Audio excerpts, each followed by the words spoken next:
You've landed on The Substance, a podcast aimed at being biblical, thoughtful, and human. Join us every other week as we engage the culture without the culture war. I'm your host, Philip Marinello, and I'm joined here today by our guest. This is a bit of a unique experience here, running this by myself, but I'm excited today here to talk with Myles. Say your last name for me, Myles. Werntz. Okay, that's what I was going to say. Yeah, that's right. Give it your best shot.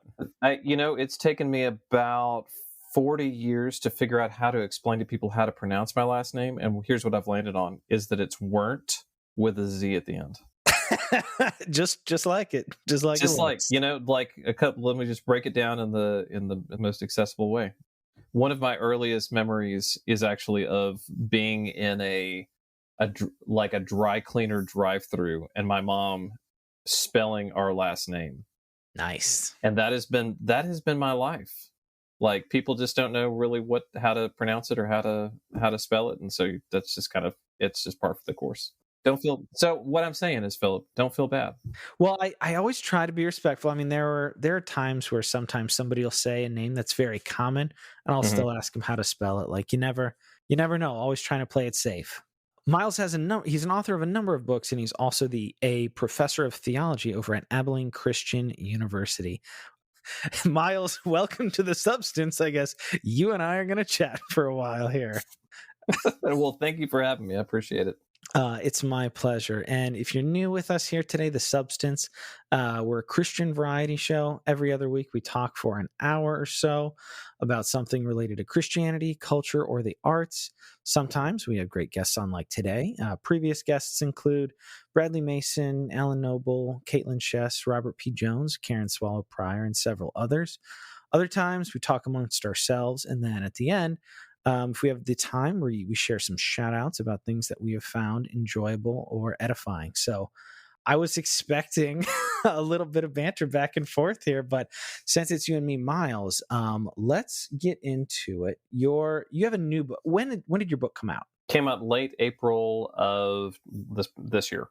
Okay, your new book is From Isolation to Community, a renewed vision for Christian life together. That's a mouthful, but I feel like it's pretty clear. Right.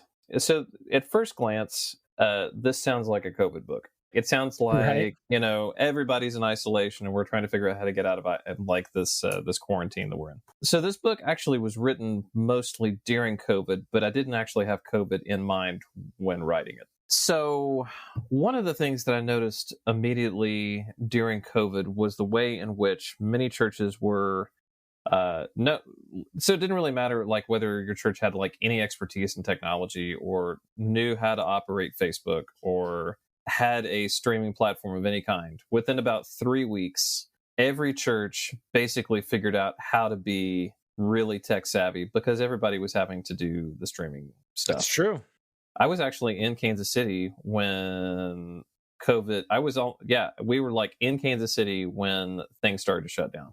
Oh man, I know. We had driven up there to go I was going to participate in a conference and do some stuff for a few days. We were staying with some friends, and then after we drove up there, we got the notice saying, "Yep, we're shutting everything down. People can't come in. This thing called COVID is beginning to take over. So we're shutting everything down."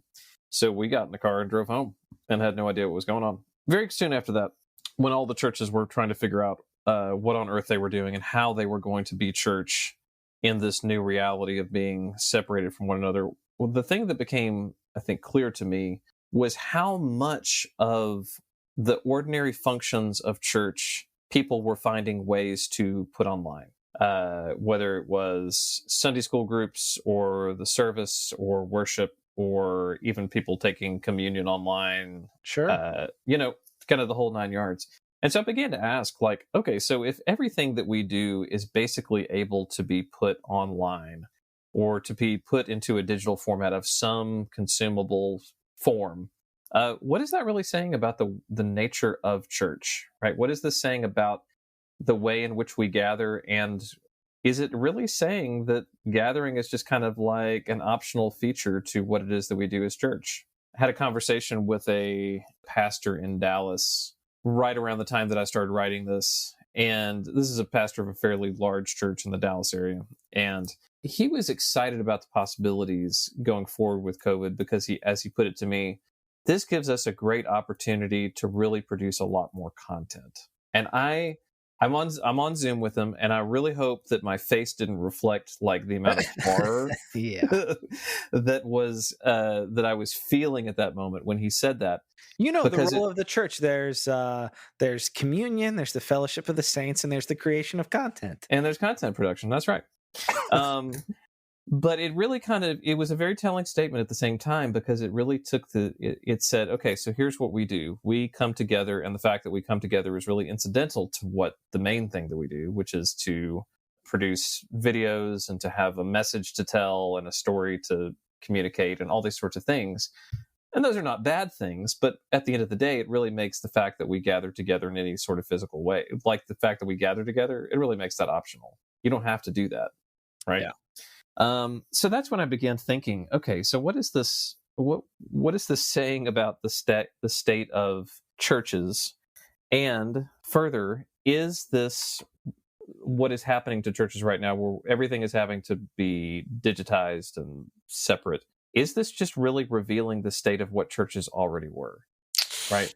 Yeah. Is it just kind of, yeah. it's not really, so it's, I think what I realized is that it wasn't really doing anything to churches. It was simply revealing what was already the case in a lot of places.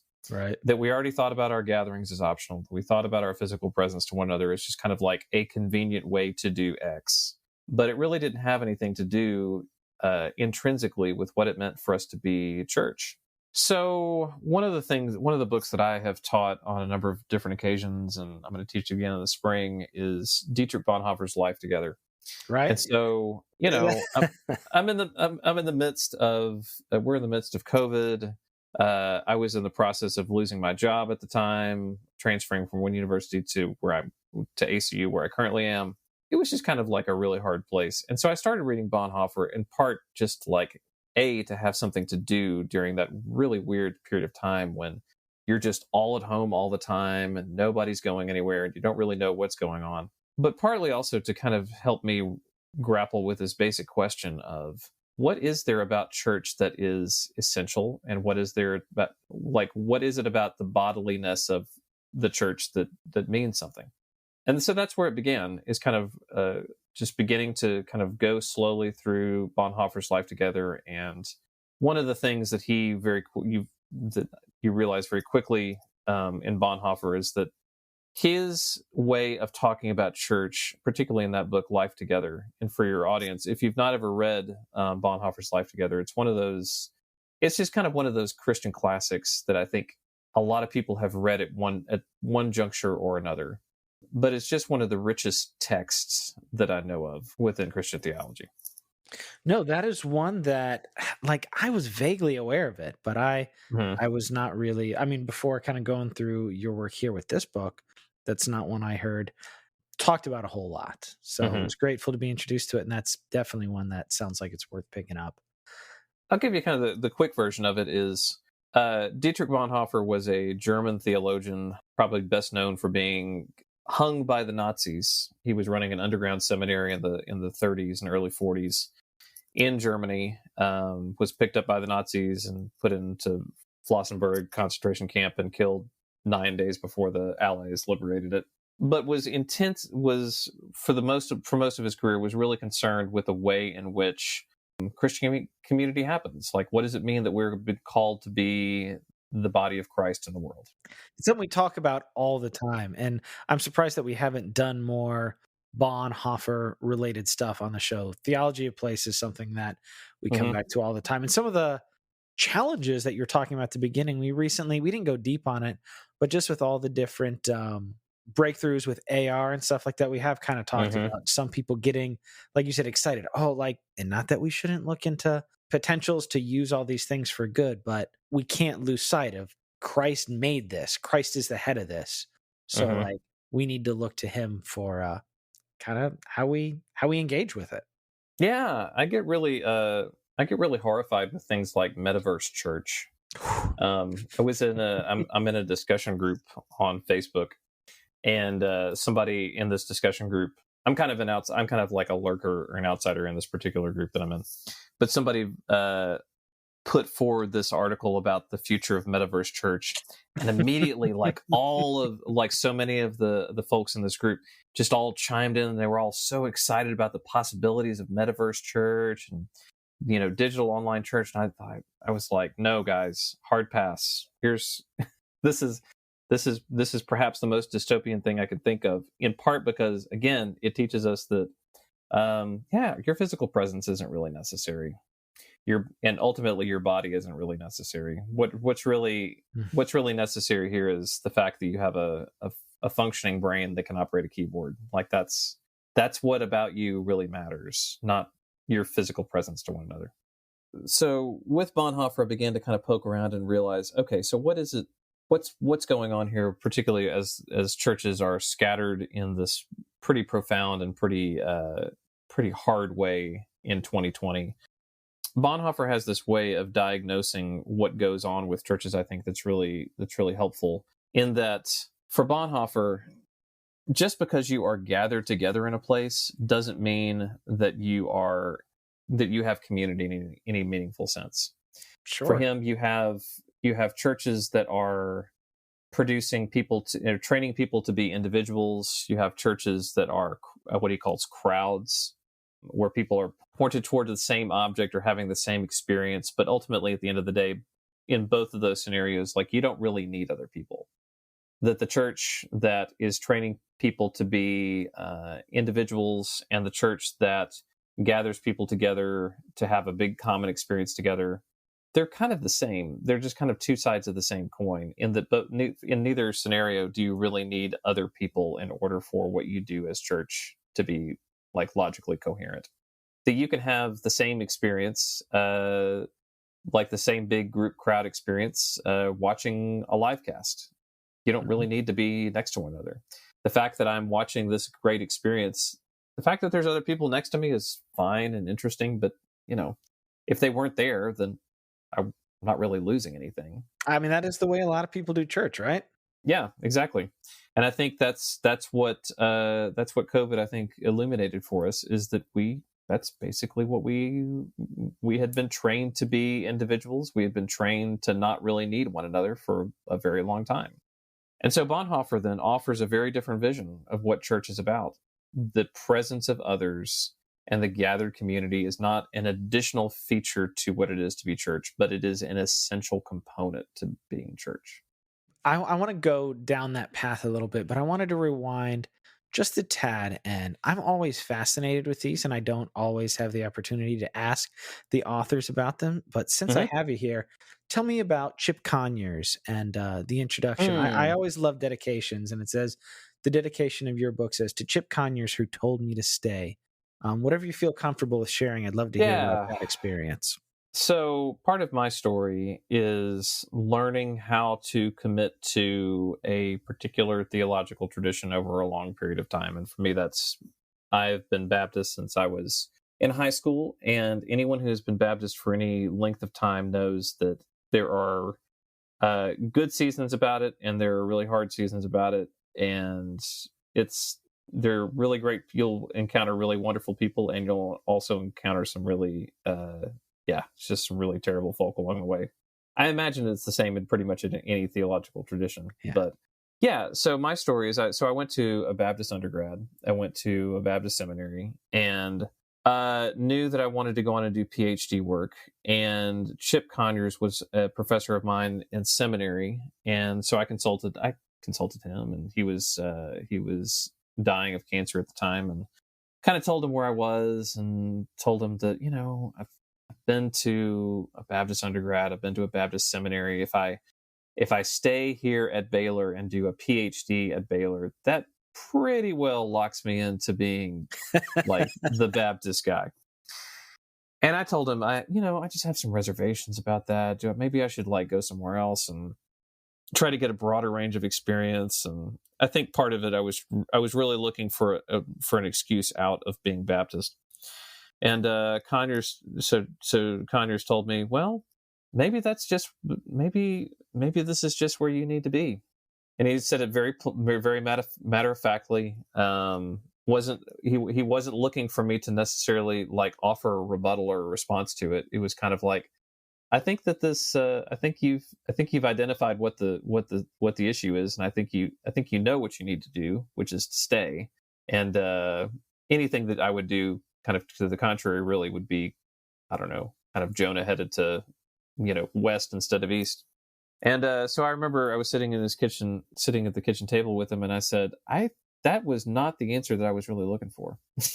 I was really looking for you to do the thing where you say, you know what, you should really go get a breadth of experience and maybe do something else. But no, he told me that I think he thought that maybe that was where I needed to be, was to remain in Baptist life.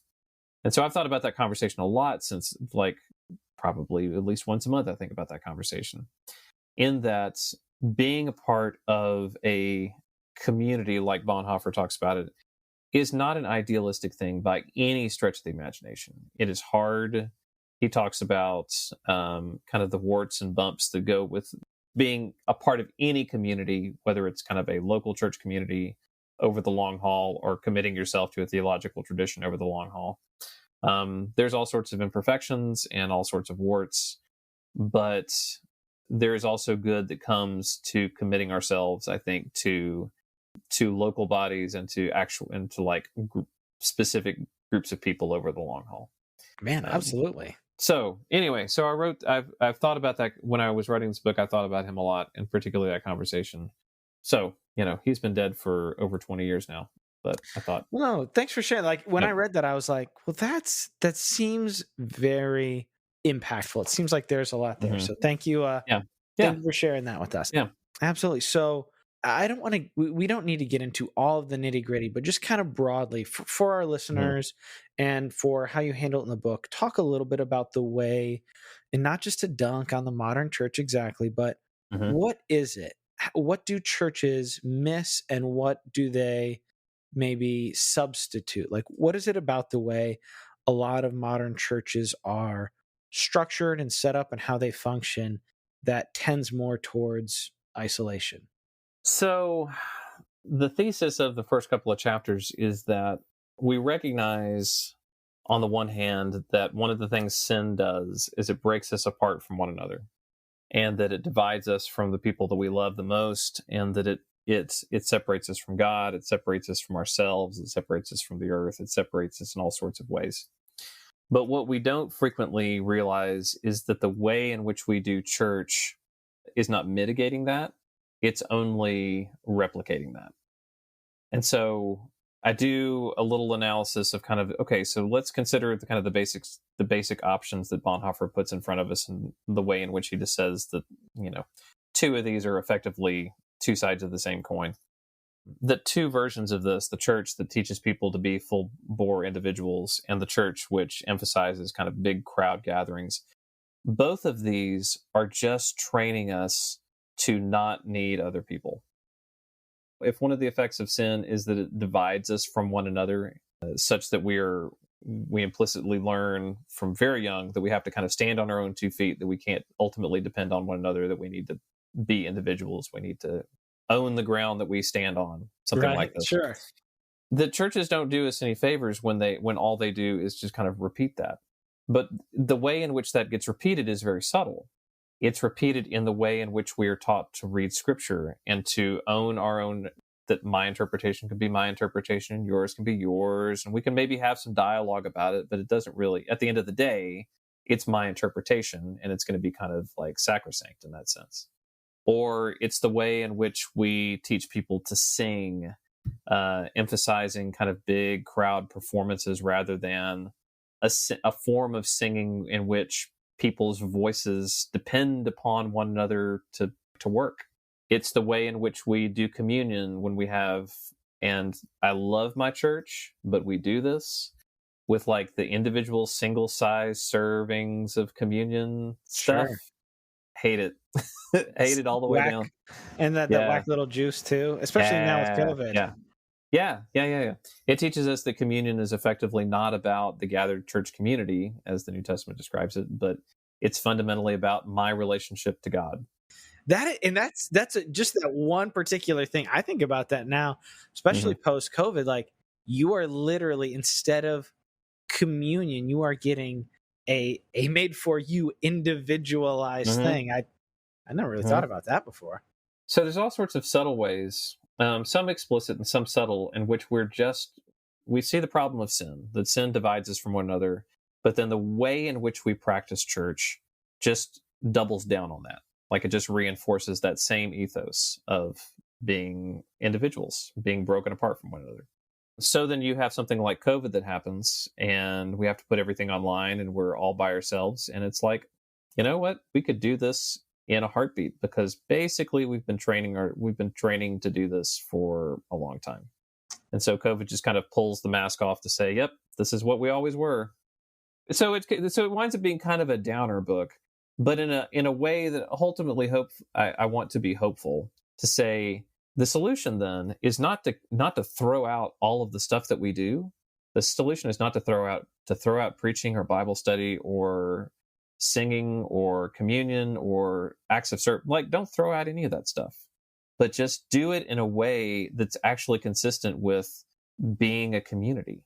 No, that's exactly it, right? Because I mean, I was Hmm. thinking about, just for myself, and I wish Trevor Vincent were here. I'm sure they would have a better way. I'm sure they would have a better way to say this in some ways. But thinking particularly, like you said, and that was what struck me. I didn't get to read the whole thing, but thinking particularly about, like, the means of grace, both in the Hmm. common practice and just in private, just being more Hmm. intentional, I guess, like Hmm. looking at the design, like, especially like if we are seeking to be Christ followers, and he is Hmm. the creator and the designer and the sovereign, looking to him as we come together, like in our life together, and Hmm. also in our life in private. Like, it's not that we don't have the private disciplines, but Hmm. that is part of it, right? Yeah, I mean, one of the things that he wants to say about the private disciplines in particular is that when we are, so he refers to it as like the day together and the day apart. Right, Hmm. these are the two halves of the spiritual life. So it's easy for us to talk about being a church community when we're gathered because we're face to face. But what about like the other 5 or 6 days when we're not together? Right? What does Yeah, that have to do with church? Do we just not, the like? Is that bulk just of not our lives. right? Yeah, The bulk of our lives, right, is scattered apart from one another. So the way in which he describes it, and I think this is exactly right, is that when we do private disciplines, that they're not to be seen as competitive with church community, but rather they're the place in which, and they're the activities by which we listen to God, and we encounter the scriptures, and we are formed into the image of Christ, so that we can bring that back into the community. yeah, So it doesn't wind up being, as he puts it, when I'm in church, I just have to listen to other people, but when I'm by myself, then I can have my own say, right? They're not kind of two opposite poles, but rather yeah. think of them as like a feedback loop, right? You are sent out and you are gathered back in. And it's kind of like this constant cycle of, I'm being sent out into the, like, kind of like Jesus when he sends the disciples Yeah. out, right? That he is That with should them, be and exactly then it, right? exactly, right? So Jesus is with them, and he teaches them, and he instructs them and trains them, and then they're sent out and they do all of the things that Jesus teaches them to do, and then they come back and they're like, "Oh my goodness, look at how this works." And that their life qualitatively, when they are gathered back together, is different because of their having been sent out. These aren't competitive with one another, but that what we do and the way in which we frame our individual or our private spiritual lives is not meant to be a competitor with our gathered life, but it's meant to be that which brings in more goods to the storehouse. It's meant to be that which makes our life together more full. You also, kind of along these lines, you made me think of something that I love that you hit on in the book, that I've had conversations with people for years about it. Talk about both the pros and the cons of ministries that kind of section people off by Hmm. age or gender or Hmm. interest or season of life. Like, Hmm. obviously, those things have some value. And I want to talk about how that can be good for the community and all that. But also, what are some of the downsides of that, and how can we look at that in a healthy way? So I think there's a way in which we can think about like attractional ministries that are organized around certain phases of life or certain ages or men's groups or youth groups or, fill in the blank. There's a relative value, I think, to being with those that are kind of in your stage of life.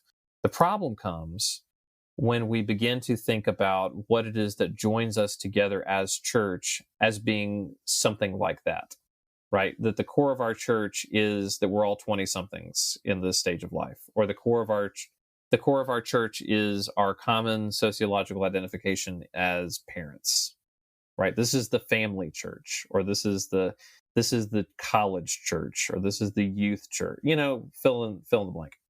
So Bonhoeffer was one of his just did so many different things. One of the things he did for about 10 years was he worked as a youth minister and came to the end of that period of being a youth minister and basically thought that you should abolish youth ministry. Not because he had like a terrible abolish youth ministries. Right. No, exactly. Some days I'm not I think that's actually not a bad idea. But the reason that he said that is not because he thought that youth were terrible and not because he was sick of being a youth minister, but because it effectively created the identity of church around youth culture. It makes an age demographic as the heart and soul of what binds us together as a people. His solution was rather to say, yep, here's what you need to do. You need to abolish the youth ministry and let the youth do everything with the other members of the church, right? Yep. Don't cordon them off by themselves and infinitely juvenilize them, but rather teach them how to be a part of the gathered body. But the same thing, I think you could apply the same sort of lesson that he learned to pretty much any age demographic. Don't let the 30-somethings always be by themselves. Do things where you're intentionally making them be with the gathered body of the church. Don't let the senior adults be by themselves all the time. Do things where you're intentionally having to interact and be a part of the larger body of the church. Because when we do age-based stuff in church, what it implicitly teaches us, I think, is that what joins us together in church is not that God calls the rich and the poor and the young and the old and people of different talents and these sorts of things into one body. We're implicitly telling people God joins you so that you can be with people who are like you. That's yeah. So, I mean, again, it's never in the explicit messaging. It's always in the implicit ways in which we teach our people what church is about, what binds us together, and do we need each other? Do we need the breadth of what God is doing, or do we just need ourselves? Yeah, I mean, I think sometimes, particularly with the youth group thing, you brought that up.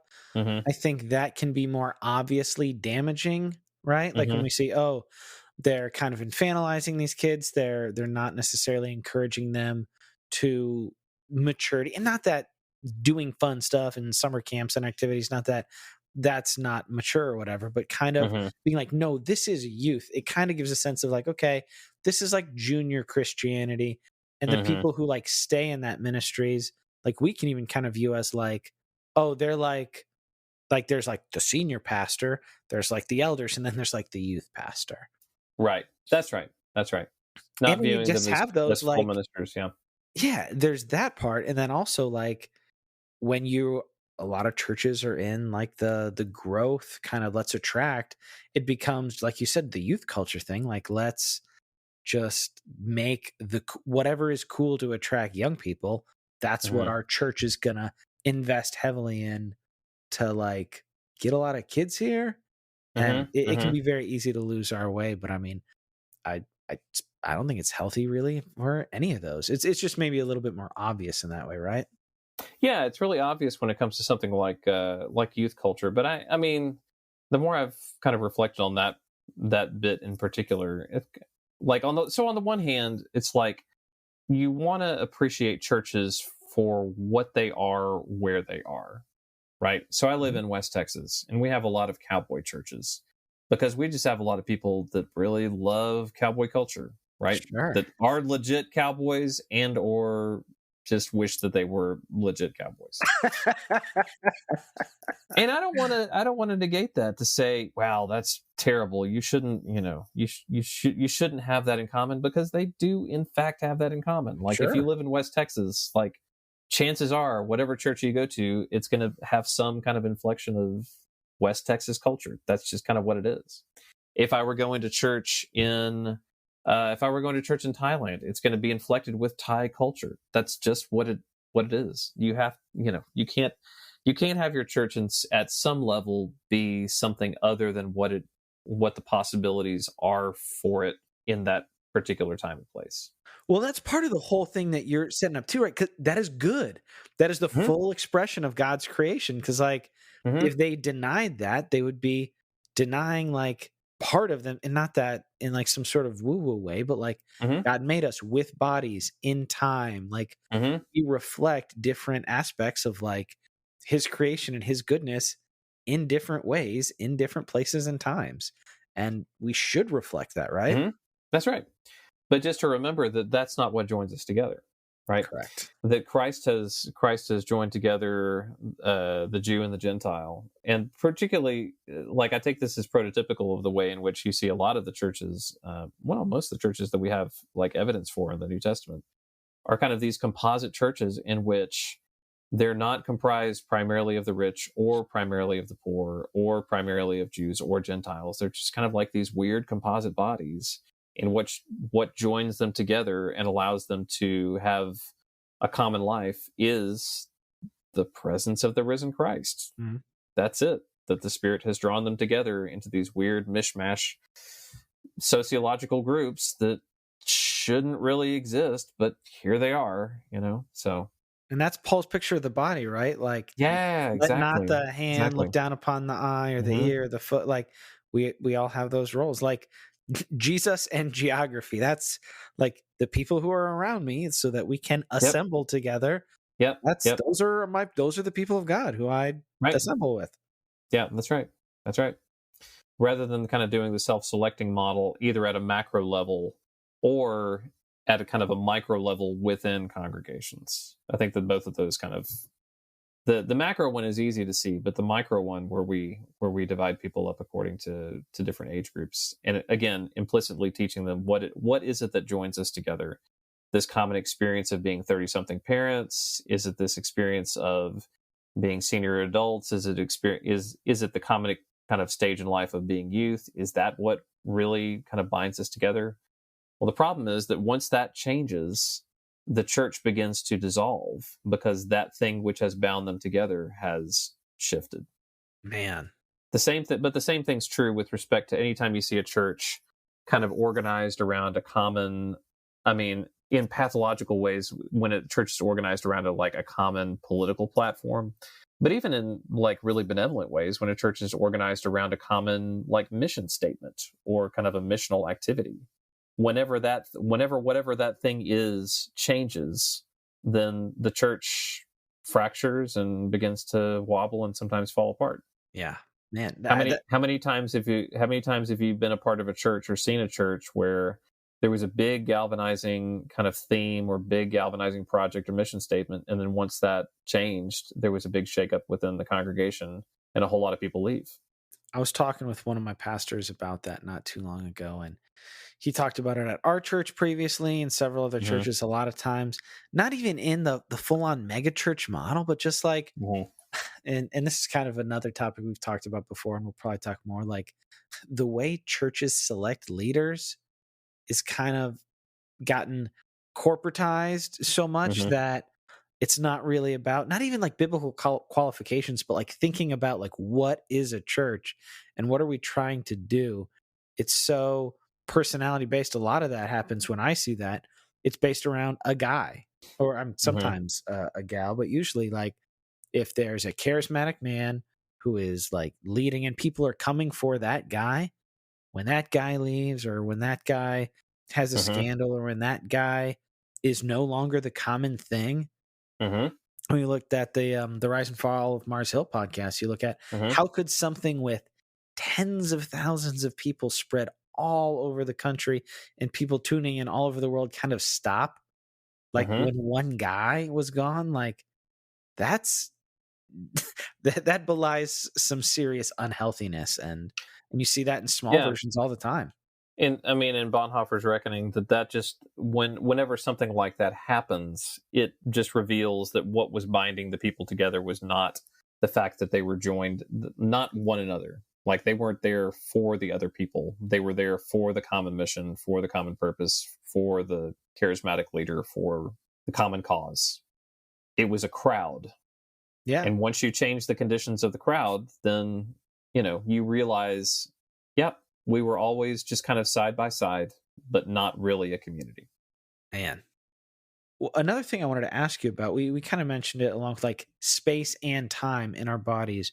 What are what are some good ways that we can think about time and be aware of redeeming the time kind of in our kind of hate to say like in this day and age, but like in our fast pace, very digitized, very like attention, like stuff grabbing Mm-hmm. for your attention all the time. How can we Mm-hmm. think about time and think about stewarding our time? Ooh, that's a really good question. Yeah, so I mean, the one thing I think about, particularly when with respect to how we value Christian community, is to say, whenever that community emerges and whenever that community happens, that it's a gift and that it's worth our devoting our time and energy to, for no other reason than it is through Christian community that we become the body of Christ. Through the process of learning to receive the words of God's promise through one another, through receiving and giving of gifts, through the common reading of the scriptures together, like whenever we have community with one another, like that is where the work happens, and that is where the Spirit begins to bind us together and to undo some of the effects. If like again, if sin's primary effect is to divide us from one another, then what happens in Yes. Christian community is the beginning of God's work to repair those divisions. And so in that sense, it's like, yeah, we should give our time to that, because this is something that matters perhaps more than a lot of other things. So, do Christian communities last? Do they last in the long haul? Most of them don't. Most of them will last for a brief season. Some of them will last for maybe a few years. If you're lucky, you're part of one that lasts for decades on end. But whatever duration of time that it lasts, ultimately, that's kind of beside the point, I think, is that, when it happens, it's a gift, and to receive it as such. So thinking about how we don't know how long a church or a ministry is going to last. Hmm. Hopefully, like it would last our entire life, and we can be faithful and engage with that community and plug in and minister and be ministered to. Hmm. That got me thinking about earlier when you talked to committing to a theological tradition. Mm. For a lot of our audience is in like the late 20s to late 30s. There's Hmm. a lot of deconstruction going on Hmm. and reconstruction and all that. Talk about the committing to a church and a theological tradition during just a kind of a time of turmoil, a little bit like we have now. Like God Hmm. hasn't changed, like his plan for the church hasn't actually changed, but there is a lot of folks going, okay, like not all of my communities are able to handle me going, I really want to like look at what I believe. I want to be actually honoring the character of God and all these things. Like, talk to us about the importance of commitment to a community and a tradition when we're trying to toe the line of being faithful as good as we can during a time like Hmm. this. Yeah. So being a part of a tradition matters, I think, because it gives us the framework to both commit to something over the long term while simultaneously having a community with whom to be able to ask hard questions. So, being a part of tradition means you don't have to like reinvent the wheel every generation. You don't have to reinvent the wheel from the ground up all the time, but that I can trust that yeah, Christians have been thinking about a lot of these things for centuries, and many of them are way smarter than me. Maybe the question I have needs to be brought into conversation with them, and I need to operate in good faith and assume that maybe that I could be wrong about some of this stuff, in the sense that when I think that I'm being novel, or when I think that when I think that my question about the faith is genuine, and maybe I need to listen to those that are a bit, not only those that are like in my own communities, like my elders, or the senior adults or something like this, but also I need to maybe defer some of my thinking to I don't know, Christians from an earlier age who have kind of gone before me and have wrestled through some of this stuff in ways that are more rich and profound than the stuff that I've threw together yesterday. I really, really like how you frame that in theological tradition as opposed to just church, because I mean, you are committed to the Baptist tradition. And like you even said, there's a lot of Baptist churches that are environments that are not conducive to a thriving spiritual life. And you're like, if there's abusive leadership and all these bad things, you can Hmm. leave that Baptist church. But if you are finding a Baptist church that is good, that is warm, that is thriving, that you can plug into, you have all that historical legacy that you can tap into. Like, how did people deal with doubts? How did people deal with sin? How did people deal with XYZ question? You have that as opposed to just not having any anchor in whatever your Hmm. tradition is. Hmm. Hmm. But yeah, if you're literally going from, oh, I think I'm going to try this or that, like God's going to, like, you have the Holy Spirit. If you're butting up with other people that have the Holy Spirit, I'm sure good things are going to eventually happen. But you do have a lot more parameters and safety net. Like you said, you're not rebuilding your foundation, rebuilding it every couple of years. Because I Right. mean, if you're going from, well, this year I'm a Lutheran, next year I'm a Baptist, I'm going to try Catholic, like that's a lot of Hmm. like total paradigm shifts, right? Right. Exactly. Yeah. Yes. I mean, my counsel, I think, and this is the counsel that I give to my students frequently, is go ahead and commit to something, even if you don't know entirely what all of what it is that you're committing to. Just go ahead and commit to it, and work it out in the midst and in the company of others. I think that part of what, and this kind of gets back to the book's title, like part of what isolation encourages us to do is to think that we have to have all of the resources for building our faith purely on our own. Whereas leaning into community and recognizing that no, faith is a journey that is lived within the community, because there are times when the community will have to do my believing for me. Right. Then We've the talked about that. Who I think Austin Fisher was talking about doubt. He wrote a book about uh-huh. doubt. Hmm. And when we had him on for that, I really loved how obviously just like you would want to be careful. That's not a way to go through all of life, but going through periods where he's like, I leaned on the faith of others and my Hmm. fellow pastors and Hmm. even like my fellow brothers and sisters. And I was like, man, like that's really powerful to be able to do that. I was down at his church. When was it? Last year? Oh yeah, he's a very Texas guy. You don't sound like Yeah, yeah, he yeah, yeah. sounds like Matthew McConaughey, like when we had Yeah, him that's right. on. I'm not from Texas. Okay. There's an old I don't know if you're familiar with Lyle Lovett. Rings a bell, but not really. Oh man, you need to find Lyle Lovett. Lyle Lovett is like a good old fashioned. He's been performing since like the '90s, late '80s, early '90s. He has this song called "You're Not from Texas," and kind of the chorus is, "That's right, you're not from Texas, but Texas wants you anyway." Right. That's kind of the. Sure. Oh yeah. So that's my story.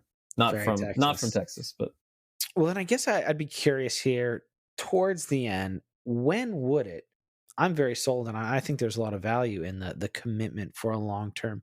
When would it be a good idea to potentially consider changing traditions? And if that is something you're considering doing, like, how would you go about that if you were going to do that well? that's a good question.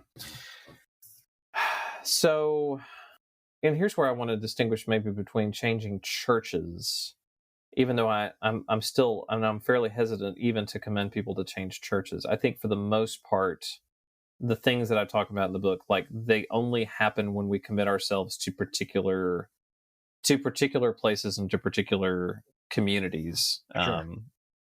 Even before we commit ourselves to like particular traditions, I think we have to commit ourselves to like particular communities. So one of the things that will inevitably happen within a community is that you find yourself being able to give and receive certain gifts. And if we find ourselves over time unable to give and receive the gifts of the community, that may be an indicator that maybe we have different gifts to give that this community and perhaps this tradition of communities is not able to receive. Or this community and thus this tradition of communities is trying to give us gifts that we're not able to receive. That might be a good indicator that something about the way that there's some sort of mismatch here. Maybe. Again, I'm fairly on the side of stay with the community that you're a part of and learn to be a part of a community over the long haul. I'm far less of the opposite side. I think, and for a variety of reasons. Not only because I think that I'll speak for at least me and Trevor. I would imagine Vince is there, but Trevor and I very much are, and I imagine Vince is too. We're very much with you. It's just that the last couple of years you've seen, it appears that churches and traditions either shift or expose some things that if they were there all the time, it's like, well, no, like me being all of me and following Christ, like we can't be side by side. Not that you're the most wicked person in the world or whatever, if that's your way, but like I don't think we're on the same wavelength and have the same goals. So I don't really know if we can full on like be side by side. And if there's like, not that you want to be church hopping, but if there's like 100 other churches in my city, like I really don't think we're a good fit for each other. Yeah, I mean, kind of on a macro level, I think that one of the things that has kept me Baptist and continues to keep me Baptist. Well, there's like some theological convictions I think that continue to keep me Baptist. But one of the things I think about is that in the state of a divided church, perhaps the best thing that we can do is to stay put and work for the reunion of churches, or work for kind of the unity of the body of Christ from a particular vantage point. But what happens? What you're asking, I think, is something very different. It's like, what happens when you find, that you are just, fundamentally at odds with kind of where a particular church body is.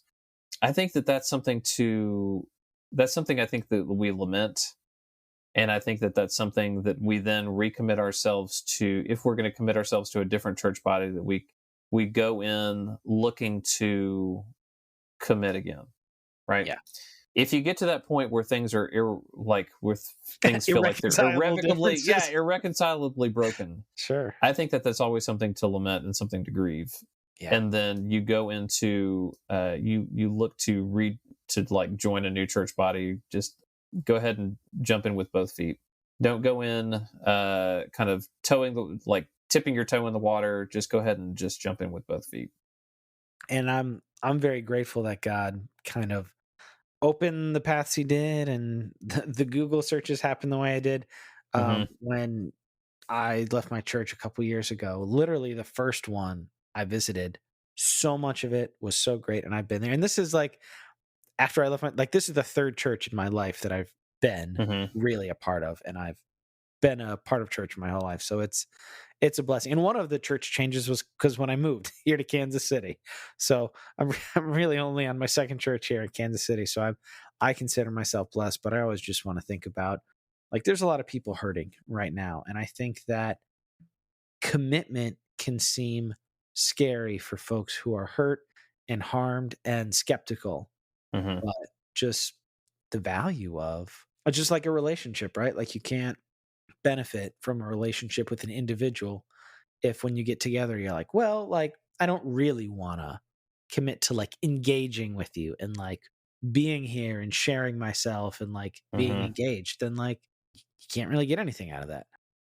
Yeah, that's where I mean, this is, and I talk about this a little bit in the book, is that I think that part of what happens in a church community is that we begin to, once we commit ourselves to a community, like we begin to understand who we are after we commit to the church community, Yes. rather than like the reverse, which I think frequently is the case, that we assume that we have kind of a like I assume that I have a fully developed sense of self, and I'm looking for a community that matches that thing that I sense myself to be, right? Yeah, like we're, Right. Yeah. shopping for church, like the whole, like, the commodity, like, what did Trevor Yeah. like, yeah, the commoditization of spirituality, like, that's Yeah. not what we wanna do or encourage. So in First Corinthians, when Paul is describing the way in which the parts of the body operate, one of the things that is striking to me about that description is the way in which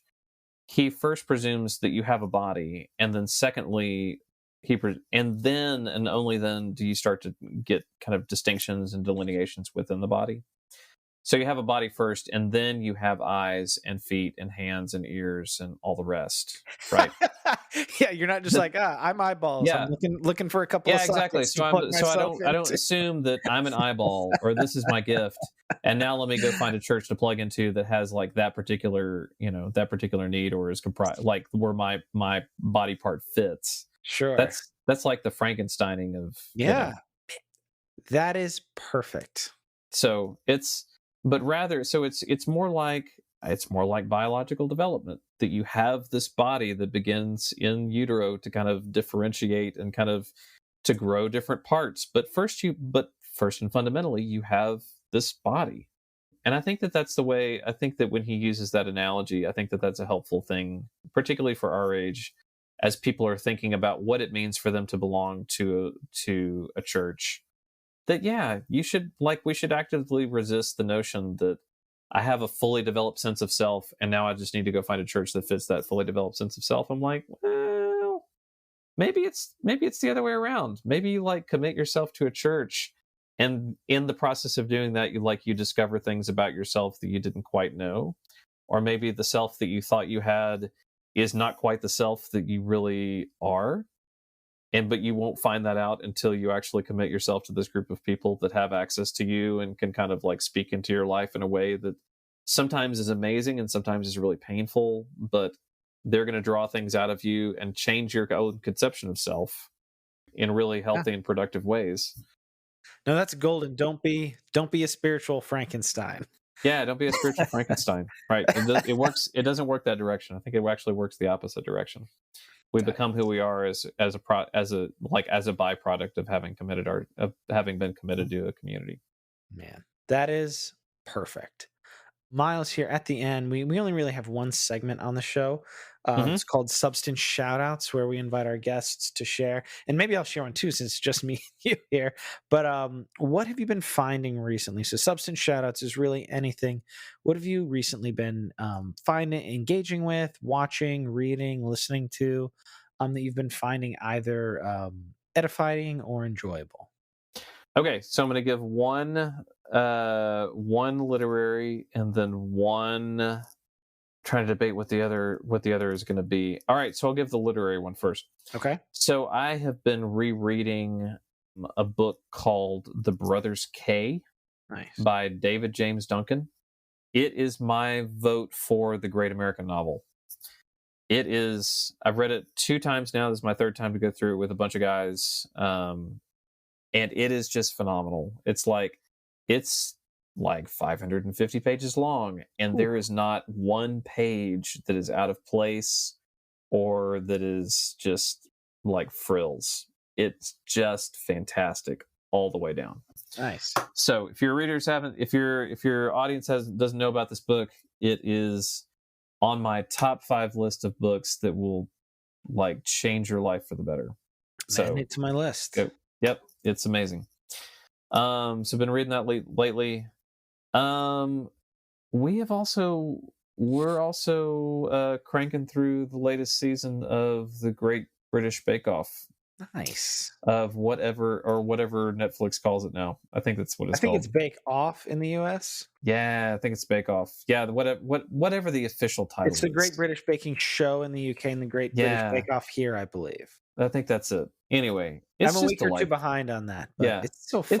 it's just delightful, and I think it's delightful because like it's this weird little community of people that are trying to be excellent at what they do, and they're just encouraging, and nobody's making you like, I don't know, cook shrimp with garden tools or something like that. There's nothing exotic, there's nothing crazy about it. It's just like people trying to be excellent at what they do. And It's the most uplifting it and is. wholesome competition show I think that I've It ever is. seen. It's just wholesome and wonderful. So Very nice.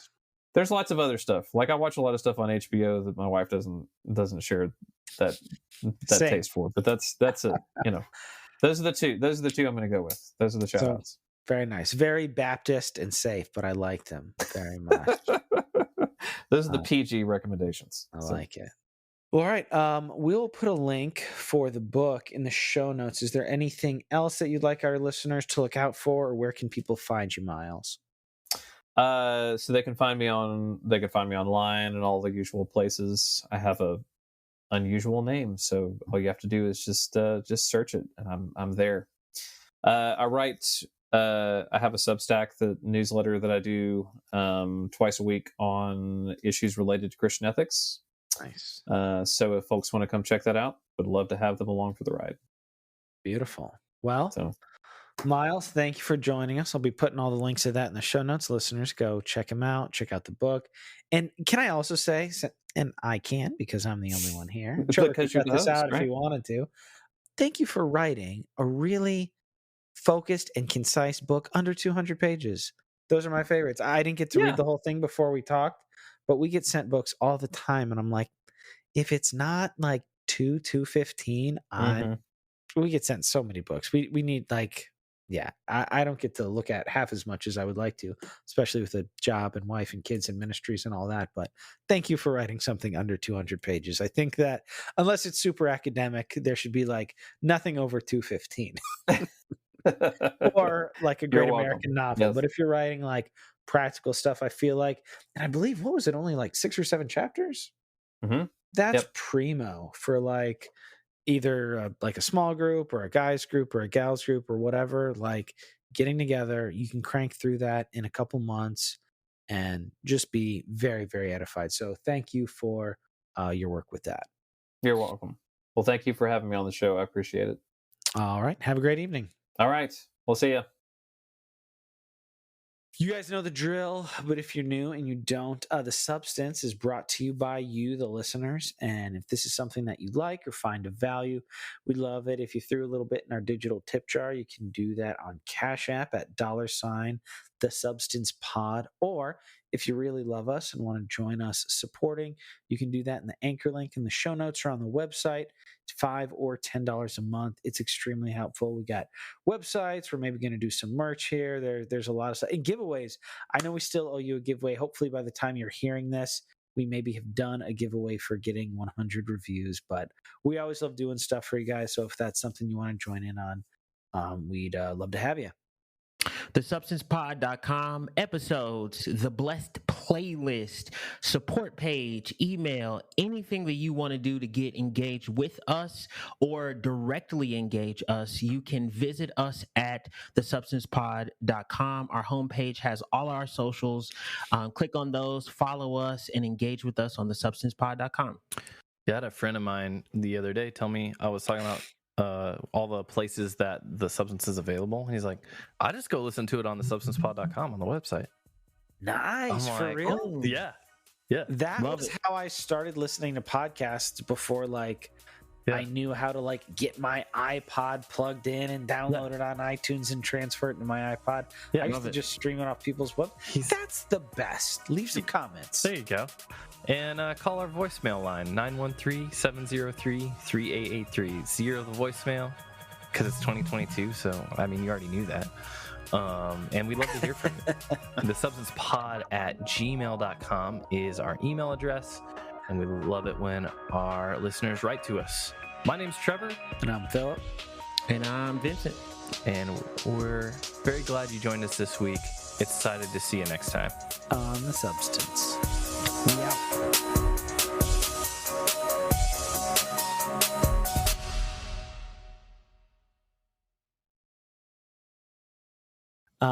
Just a guest. We got, hold on.